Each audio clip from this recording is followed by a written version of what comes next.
Welcome guys. আজকে আমরা দেখব ফাংশন কি ফাংশন। তো বেসিক্যালি প্রথমে আমরা জানবো যে ফাংশন কি, ফাংশন আমরা কেন ইউজ করব। আমাদের কাছে আমরা তো এগুলো বেসিক অনেক কিছু শিখে গেলাম, তো আবার ফাংশন কেন নতুন।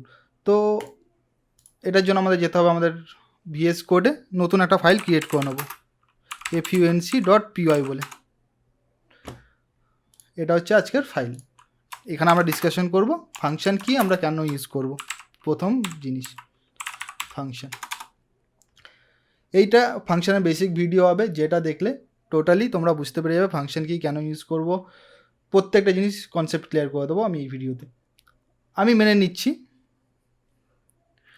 একটা আমরা কিছু এরম কাজ করব যেটা রিপিটিভলি হতে থাকবে, রিপিটভাবে, মানে আমরা 3-4 বার একই কাজ একই কোড লিখছি। আর কোডিং সেই আমরা প্রথম দিনই শিখেছিলাম কোডিং করার সময় যে আমরা কোড রিপিট করব না, একই কাজ আমরা বারবার লিখব না, একই কাজ হলে সেটা আমরা একবারই করব, বারবার করব না। তো তার জন্য আমরা ইউজ করব ফাংশন।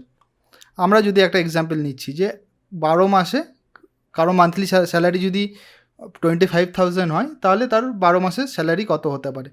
আমি একটা এক্সাম্পল নিলাম, যদি এমনি আমার কাছে 3 জন ইউজার থাকে, আমি বললাম সঞ্জয়, আমি নাম হচ্ছে সঞ্জয় আর এজ হচ্ছে 15, তো সরি স্যালারি হচ্ছে 25। এটা একটা এক্সাম্পল নিলাম।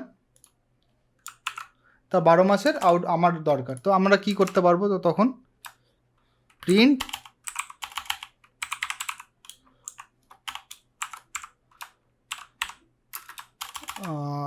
নেম, নেম কি সঞ্জয়, এবার হচ্ছে স্যালারি। তো যদি স্যালারি হয় এটা 25,000,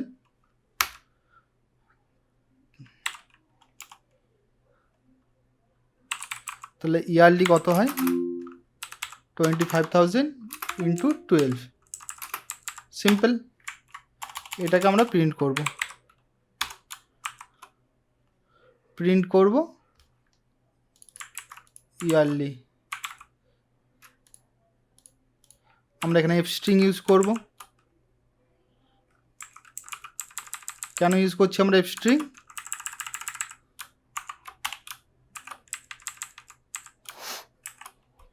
ওকে,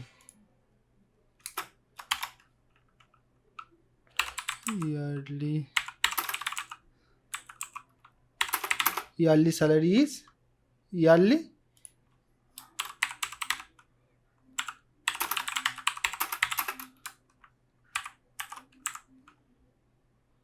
এটা স্যালারি, বেসিক স্যালারি যেটা, বা এটাকে আমরা মান্থলিও নাম দিতে পারতাম। তো বেসিক্যালি এটাকে আমি একবার রান করি নেবো প্রথমে। Name Sanjay, monthly salary 25,000, yearly salary 3 lakh. তো এটা আমাকে শো করছে। এবার আমি মানলাম যে আমার কাছে ইউজার আরও একজন আছে, তার নাম রোহিত, তার স্যালারি 15,000।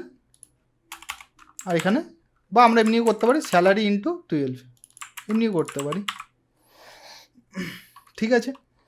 তো আমরা আবার রান করব। তো এখানেও হয়ে যাচ্ছে, দুজনের আউটপুট আসছে। এবার যদি 3 জন হতো, 4 জন হতো।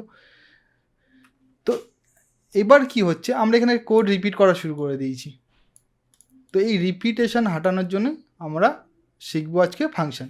কেমন করে, আমি এটা এক্সাম্পল দিচ্ছি, এটা কেউ যদি বুঝতে না পারো তো নিশ্চিন্তে থাকো, আমি প্রত্যেকটা জিনিস এক এক করে বোঝাবো। এটা আমি শুধু এক্সাম্পল তোমাদেরকে ফাংশনের ইউজ কেস দেখাচ্ছি যে আমরা ফাংশনকে কেন শিখব। তো এখানে আমি একটা ফাংশন বানাচ্ছি। তো আমরা ফাংশন বানানোর জন্য ইউজ করি ডিইএফ। অনেক জায়গায় জাভা স্ক্রিপ্টে ফাংশন এমনি করে লিখে দিই, বা আমরা এরমভাবে অ্যানোনিমাস ফাংশনও বানাই। তো এইখানে আমরা কি করি, পাইথনের ক্ষেত্রে আমরা ফাংশন লিখি ডিইএফ দিয়ে। ডিইএফ মানে এটা একটা ফাংশন, পাইথন আইডেন্টিফাই করবে। তো আমরা এর নাম দিচ্ছি, ফাংশনের নাম দেবো স্যালারি ক্যালসি। তো আমরা একটা ফাংশন বানালাম স্যালারি ক্যালসি নামে। এবার এইখানে আমরা দিলাম একটা প্যারেন্থেসিসটা কেন দিলাম, এইখানে আমরা পাস করি প্যারামিটার। আমি বারবার বলছি এটা আমি অ্যাডভান্সে দেখাচ্ছি একটু, কারণ কি তোমাদের খালি বোঝানোর জন্য। এখানে আমরা কি করছি, প্রিন্ট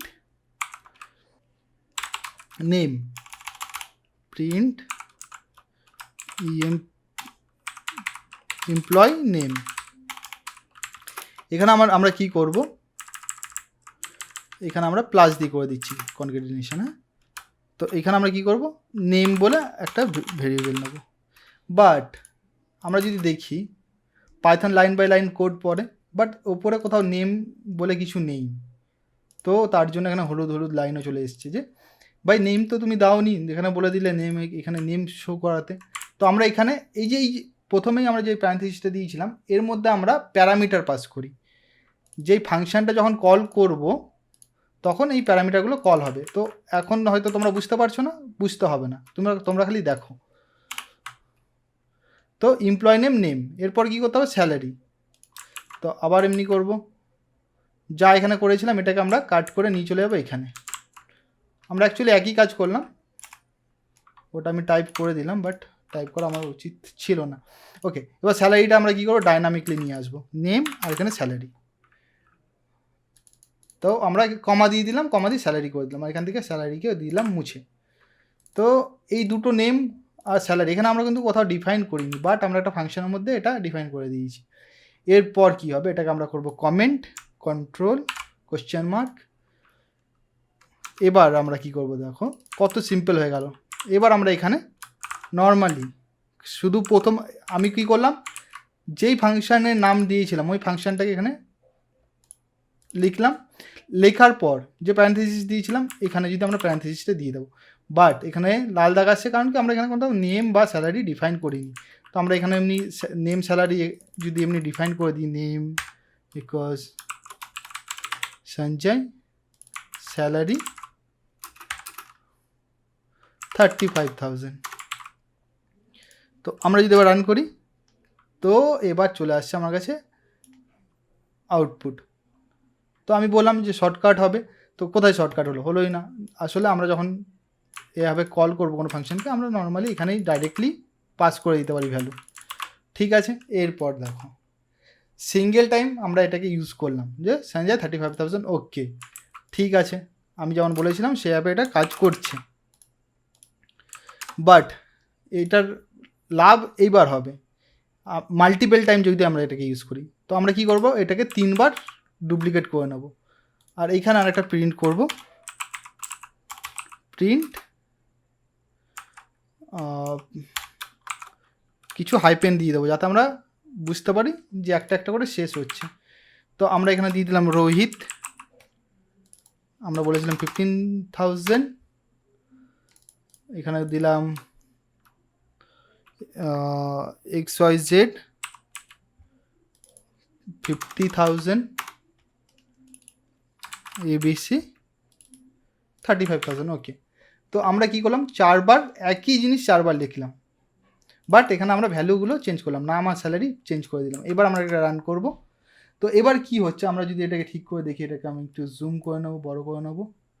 তো এইখানে আমি প্রথমে employee name Sanjay 35,000, yearly salary 42,000, employee name Rohit 15, যা হচ্ছে 1,80,000। তো যাই হোক ক্যালকুলেট করে আমার কাছে দিয়ে দিচ্ছে। এবার কি হচ্ছে, আমার কোড কোথাও রিপিট হচ্ছে না, আমি কোড কোথাও রিপিট করিনি, এখানে সেম লাইন একটাও আমরা লিখিনি। তো এটাই বেসিকলি আমরা ইউজ করি ফাংশনের ক্ষেত্রে।